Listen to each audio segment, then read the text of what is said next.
Bonjour mes chers amis, les habitués de la chaîne vidéo La Voix de la Vérité de D. Ahmed Benfissa sur YouTube. Nous sommes aujourd'hui le vendredi 2 mars, il est 2h30 de l'après-midi. Il fait un temps splendide puisque nous jouissons de 19 degrés, c'est un véritable temps printanier qui est un soleil radieux et pas de vent. Donc nous continuons notre série instructive et non moins enrichissante de nos vidéos au sujet du chapitre du petit livre rouge de Mao Tse-tung. Aujourd'hui, nous entamons le 16e chapitre. Mais ça ne nous empêche pas, bien sûr, d'ouvrir une petite parenthèse, maintenant qu'on commence à être familier l'un à l'autre et que certains, probablement, pas tous, commencent à s'habituer à mes hésitations parfois et mes défauts de prononciation, mais je les invite toujours à aller dans le sens de ce que je dis et donc au fondement de ce qui est écrit. Et c'est important parce que c'est toujours le sens qui l'emporte sur la forme. Alors, je ne peux m'empêcher, et donc, comme d'habitude, d'abord, je dis un grand bonjour à tous les paysans qui vont ou qui sont partis depuis ce matin au travail et qui s'acheminent ce début d'après-midi à aller aussi, à tous les ouvriers, à tous les gens, à toute cette force ouvrière et ces gens du peuple, qu'ils soient en Tunisie, qu'ils soient en France, qu'ils soient en Allemagne, qu'ils soient partout dans le monde, cette force ouvrière qui est le véritable agent de l'émancipation et du développement de l'être humain. Donc je leur dis un bonjour et je ne puis m'empêcher pour les autres qui sont maintenant par exemple sur le chemin, qui voyagent et qui ont un temps mort, parce que pendant le voyage il y a toujours un petit temps mort où on n'a rien à faire, d'ouvrir leur portable et de m'écouter et d'essayer de suivre mes vidéos. Et ces vidéos-là qui vont aider la population à voter et à réfléchir en responsable. Parce qu'il n'y a pas de pire que de choisir sans qu'on connaisse les tenants et les aboutissants des êtres humains. Et pour connaître les êtres humains, il faut toujours aussi connaître les différents types de politiques. Et en général, on choisit toujours la politique qui est réussie. Parce qu'on a moins de chances, de se faire avoir. Il ne sert à rien de regretter. Il ne sert à rien de regretter si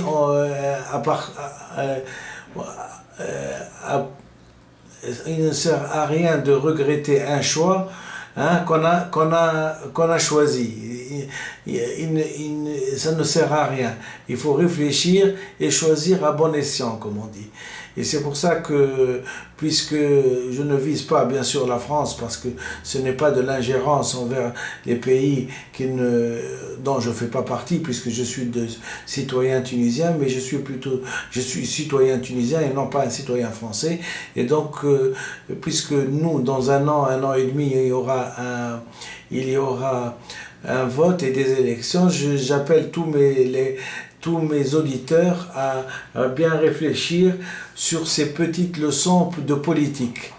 Et en général, puisque j'ai choisi le petit livre rouge de Mao Tse-tung, c'est des leçons d'extrême gauche.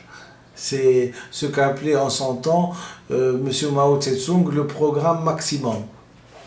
Donc nous voulons avoir le programme maximum pour la révolution tunisienne, ثورة الشعب التونسي للاحترام للمعطى والمكتسب, c'est-à-dire la révolution tunisienne pour le respect de l'acquis phylogénique et donc de l'écriture de gauche à droite.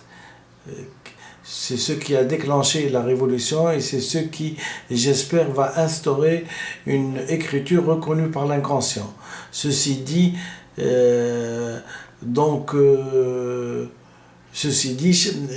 ces leçons de politique sont tellement internationales qu'ils peuvent servir à tout à chacun, hein, dans son petit coin et dans son pays, de réfléchir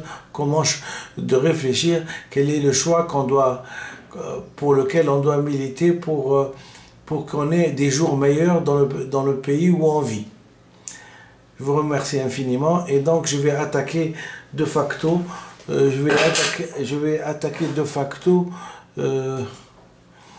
le petit livre rouge de Mao Tse-tung.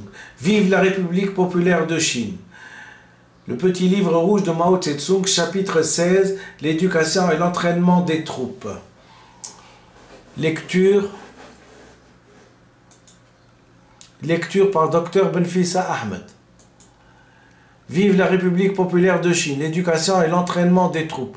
Notre politique dans le domaine de l'éducation doit permettre à ceux qui la reçoivent de se former sur le plan moral, intellectuel et physique pour devenir des travailleurs cultivés, ayant une conscience socialiste de la juste solution des contradictions au sein du peuple. 27 février 1957. Établir pour l'éducation des cadres en fonction comme pour l'enseignement dans les écoles de cadres, le principe selon lequel les études doivent être centrées sur les questions pratiques de la révolution chinoise et guidées par les principes fondamentaux du marxisme-léninisme, abandonner la méthode consistant à étudier le marxisme-léninisme du point de vue statique et en dehors de la réalité. Je répète, vive la République populaire de Chine. 16e chapitre, l'éducation et l'entraînement des troupes.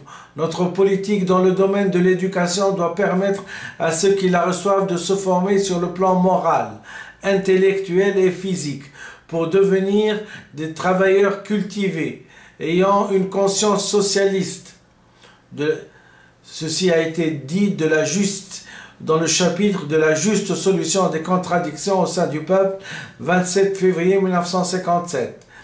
Établir pour l'éducation des cadres en fonction comme pour l'enseignement dans les écoles de cadres le principe selon lequel les études doivent être centrées sur les questions pratiques de la révolution chinoise et guidées par les principes fondamentaux du marxisme-léninisme. Abandonner la méthode consistant à étudier le marxisme-léninisme du point de vue statique et en dehors de la réalité. Vive la République populaire de Chine.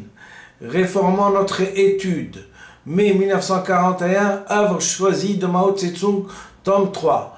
Pour une école militaire, les problèmes les plus importants sont le choix du directeur et des professeurs et l'établissement des principes d'enseignement. Problème stratégique de la guerre révolutionnaire en Chine, décembre 1936.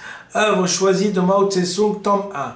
Si dans une école d'une centaine de personnes, il n'existe pas de groupe dirigeant constitué en fonction de la situation et non pas formé arbitrairement, composé de quelques-uns, parfois un peu plus d'une dizaine, des éléments les plus actifs, les plus droits et les plus capables parmi les enseignants, les employés. Les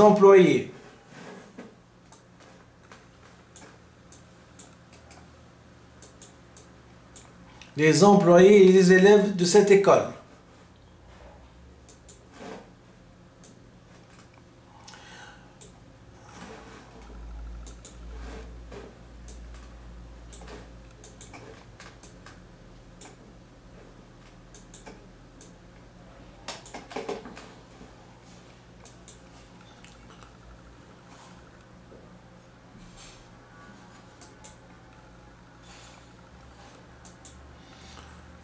fonctionnera certainement mal. À propos des méthodes de direction, juin 1945, œuvre choisie de Mao Tse-tung, tome 3. Tous les officiers et soldats de notre armée doivent se perfectionner dans l'art militaire, avancer hardiment dans une guerre où notre victoire est certaine et anéantir tous nos ennemis absolument, radicalement, intégralement et totalement. Manifeste de l'armée populaire de libération de Chine, octobre 1947, œuvre choisie de Mao Tse-tung, tome 4.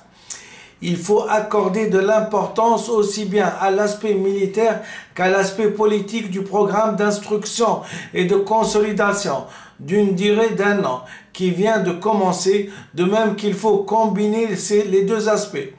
Au début, on doit mettre l'accent sur l'aspect politique, en s'attachant surtout à améliorer les rapports entre officiers et soldats, à renforcer l'unité interne et à mettre en œuvre la grande ardeur des cadres et des masses des combattants. Alors seulement on pourra entreprendre sans difficulté avec de meilleurs résultats l'instruction et la consolidation sur le plan militaire. Vive la République populaire de Chine. Les tâches pour 1945. 15 décembre 1944.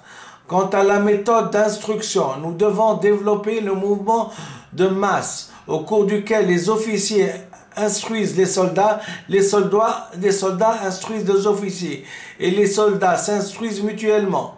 L'orientation de notre travail dans la région libérée pour 1946, 15 décembre 1945, œuvre choisie de Mao Tse-tung, tome 4.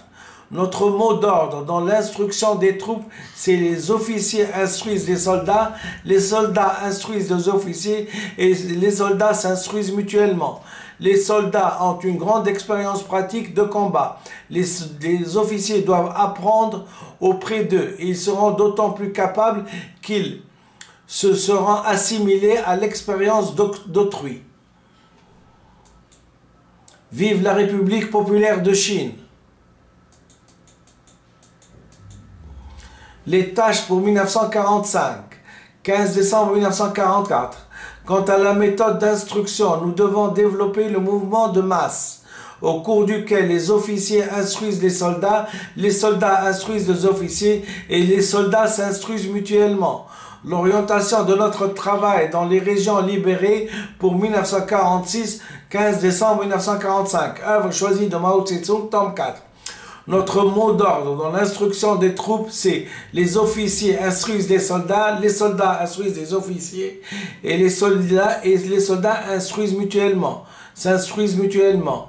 Les soldats ont une grande expérience pratique du combat. Les officiers doivent apprendre auprès d'eux et ils seront d'autant plus capables qu'ils se seront assimilés à l'expérience d'autrui.